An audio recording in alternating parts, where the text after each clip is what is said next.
Hi hello ನಮಸ್ಕಾರ ಎಲ್ಲರಿಗೂ. ಇಂದಿನ ಈ ಸಂಚಿಕೆಗೆ ಪ್ರೀತಿಯ ಸುಸ್ವಾಗತ. ಎಲ್ಲರಿಗೂ ವೆಲ್ಕಮ್.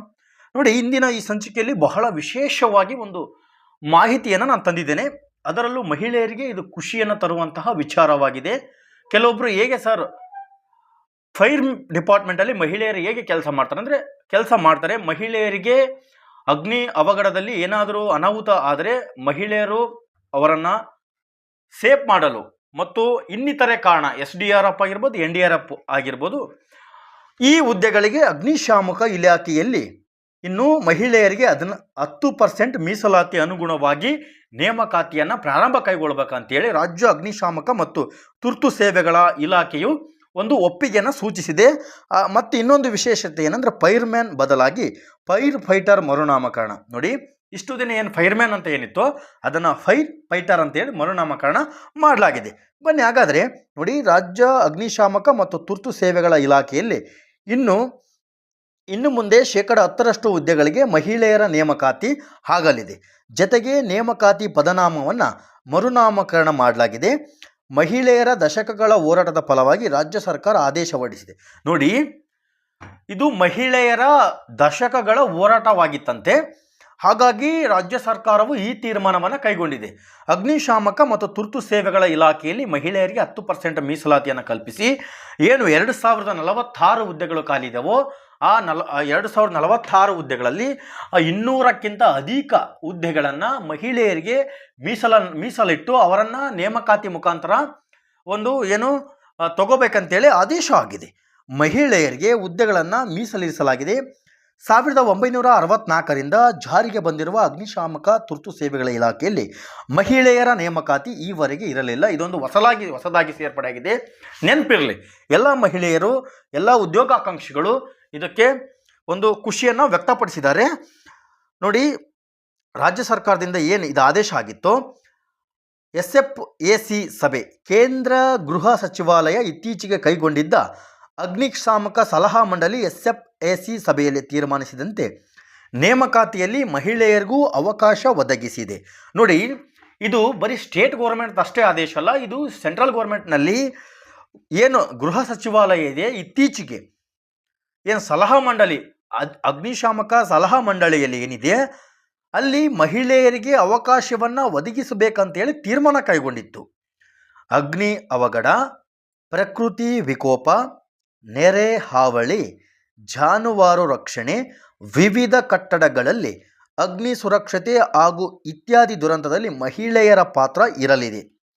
ಕೆಲ ಸಂದರ್ಭದಲ್ಲಿ ಮನೆ ಕಟ್ಟಡದಲ್ಲಿ ನಡೆದ ಅಗ್ನಿ ಅವಘಡದಲ್ಲಿ ಮಹಿಳೆಯರ ರಕ್ಷಣಾ ಕಾರ್ಯವನ್ನು ಪುರುಷ ಸಿಬ್ಬಂದಿ ನಿರ್ವಹಿಸುತ್ತಿದ್ದರು. ನಿಮಗೆಲ್ಲ ಗೊತ್ತಿರೋಂತಹ ವಿಚಾರ. ಈ 10% ಮಹಿಳೆಯರಿಗೆ ಏನು ಅವಕಾಶ ಕೊಡಲಾಗಿದೆಯೋ ಅದು ವೈಯಕ್ತಿಕವಾಗಿ ನಮಗೆ ಖುಷಿಯನ್ನು ತಂದಿದೆ.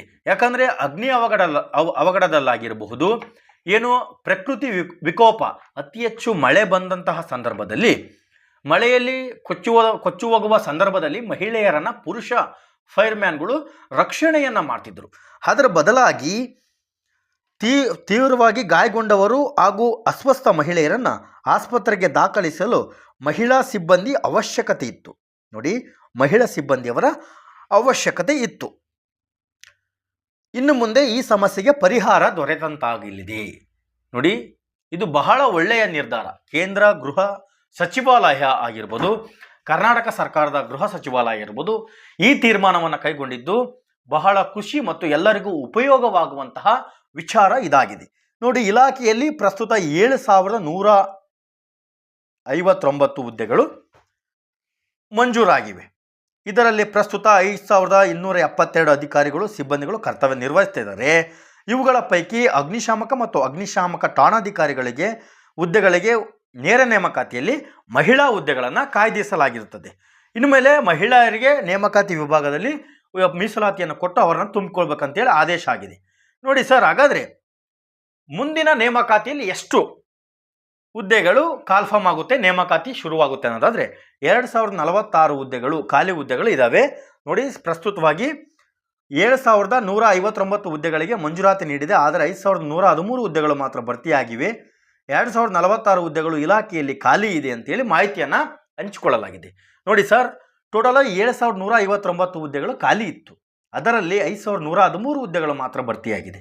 ಇನ್ನು 2046 ಹುದ್ದೆಗಳು ಇಲಾಖೆಯಲ್ಲಿ ಖಾಲಿ ಇವೆ.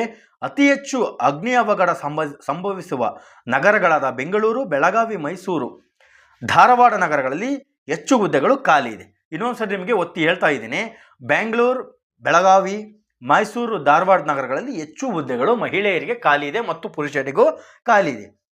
ಸರ್, ಹಾಗಾದರೆ ಯಾವಾಗ ಇದು ನೋಟಿಫಿಕೇಶನ್ ಆಗುತ್ತೆ ಅನ್ನೋದಾದರೆ ಮಾರ್ಚ್ ತಿಂಗಳ ಕೊನೆಯ ಭಾಗದಲ್ಲಿ ಈ ಕೂಡ ನೇಮಕಾತಿ ಪ್ರಕ್ರಿಯೆಯನ್ನು ಪ್ರಾರಂಭ ಕೈಗೊಳ್ಳಲು ಸಂಬಂಧಪಟ್ಟಂತಹ ಅಗ್ನಿಶಾಮಕ ಅಧಿಕಾರಿಗಳಿಗೆ ಒಂದು ಫ್ಯಾಕ್ಸನ್ನು ಹಾಕಿದ್ದಾರೆ. ಆ ಫ್ಯಾಕ್ಸ್ ಮುಖಾಂತರ ಇದೇ 5ನೇ ತಾರೀಕಿಗೆ ಇದ್ರ ಬಗ್ಗೆ ಅಂತಿಮವಾಗಿ ತೀರ್ಪು ಕೈಗೊಳ್ಳಲಾಗುತ್ತೆ. ಇದೇ ತಿಂಗಳಲ್ಲಿ ನೇಮಕಾತಿ ಪ್ರಕ್ರಿಯೆ ಪ್ರಾರಂಭಗೊಳ್ಳುತ್ತೆ. ಎಲ್ಲ ಮಹಿಳೆಯರು ಇದಕ್ಕೆ ಅಪ್ಲಿಕೇಶನ್ ಹಾಕಿ ಸಕ್ಸಸ್ ಆಗಿ ಅಂತ ಹೇಳ್ತಾ, ಪದನಾಮ ಬದಲಾವಣೆ, ಮಹಿಳಾ ಅಭ್ಯರ್ಥಿಗಳಿಗೆ ಅವಕಾಶ ನೀಡುವ ಉದ್ದೇಶದಿಂದ ಅಗ್ನಿಶಾಮಕ ಇಲಾಖೆಯ ಹುದ್ದೆ ಮರುನಾಮಕರಣ ಮಾಡಲಾಗಿದೆ. ಇನ್ನು ಮುಂದೆ ಫೈರ್ಮ್ಯಾನ್ ಬದಲಾಗಿ ಫೈರ್ ಫೈಟರ್ ಎಂದು ಬದಲಾವಣೆ ಮಾಡಲಾಗಿದೆ. ಫೈರ್ಮ್ಯಾನ್ ಮತ್ತು ಲೀಡಿಂಗ್ ಫೈರ್ಮ್ಯಾನ್ಗಳ ಹುದ್ದೆಗಳ ಪದನಾಮವನ್ನು ಫೈರ್ ಮಾಸ್ಟರ್ ಅಥವಾ fire fighter and leading fighter ಎಂದು ಆಂಗ್ಲ ಭಾಷೆಯಲ್ಲಿ ಮರುನಾಮಕರಣ ಮಾಡಿ ಸರ್ಕಾರ ಆದೇಶ ಹೊರಡಿಸಿದೆ.